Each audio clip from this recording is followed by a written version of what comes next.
Hi student, exercise 2.7ல fifth சம்மில் என்ன சொல்லியிருக்காங்க, நமக்கு ரூட் டூவோட வேல்யூ கொடுத்துட்டாங்க. ரூட்டோட வேல்யூ ஆல்ரெடி நமக்கு தெரியும் 1.414. ஸோ இந்த மாதிரி ஒரு ஸ்டெப்ஸ் கொடுத்து இதோட வேல்யூவை ஃபைண்ட் அவுட் பண்ண சொல்லியிருக்காங்க. சரிங்க, இது மாதிரி நமக்கு வேல்யூஸ் வேணுமாமா. Okay, 3 place of decimal. Okay, எப்படி சால்வ் பண்ணுறதுன்னு பார்க்கலாம். 8 - 5 ரூட் 2 டிவைடட் பை 3 - 2 ரூட் 2. இதை என்ன பண்ண போகிறோம், கான்ஜுகேட்டால் மல்டிபிள் பண்ண வரும். அப்போ 3 + 2 ரூட் 2. ஓகே, மேலே இங்கேயும் மல்டிபிள் பண்ண போகிறோம். இப்போ இது ரெண்டையும் மல்டிபிள் பண்ணிங்கன்னா கீழே நமக்கு என்ன இருக்குது, a - b a + b whole square ஃபார்முலாவில் இருக்குது. So a² - b². மேலே இது ரெண்டையும் மல்டிபிள் பண்ணணும். ஓகே, இது ரெண்டையும் மல்டிபிள் பண்ணிங்கன்னா ஒவ்வொரு டர்மாக நம்ம மல்டிபிள் பண்ணிக்கலாம். ஓகே, 8 3ஆல் 8 3s are 24.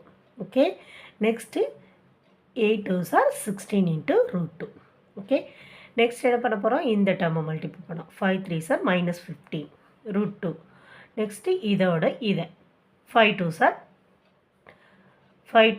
10 வரும், -10 வரும், ரூட் 2 × 2 வரும். ஓகே, அப்போ 10 × 2 20. ஓகே, இங்கே 3 ஸ்கொயர் பண்ணும்போது 9, இங்கே 4 ஸ்கொயர் இது ஆல்ரெடி 2 ரூட் ஸ்கொயர் தான். ஸோ 4 ரூட் 2 ஸ்கொயர் பண்ணும்போது 2. ஓகே, இப்போ 4 × 2 எவ்வளவு, 8. அப்போ 9 - 1 9 - 8 1. இங்கே மேலே என்ன பண்ணலான்னு பார்க்கலாம். இங்கே 24 இருக்குது, இங்கே 20 இருக்குது. அப்போ 24 - 24. ஓகே, நெக்ஸ்ட்டு 16 ரூட் 2லேருந்து 15 ரூட் 2 போயிடுச்சுன்னா 16 - 15 எவ்வளவு, 1 தான் வரும். ஸோ ரூட் 2 மட்டும் இருக்கும். ஓகே, இப்போ ரூட் 2வோட வேல்யூ நமக்கு கொடுத்துருக்காங்கல்ல 1.414, அதை போட்டுக்க வேண்டியதான். போட்டுட்டு இதை ஆட் பண்ணணும். இதுவும் இண்டீஜர். ஸோ ஜஸ்ட் இதை மட்டும் ஆட் பண்ணிவிட்டு பின்னாடி டெசிமல் நம்பர்ஸ்லாம் அப்படியே எழுதிட வேண்டியதான். 414.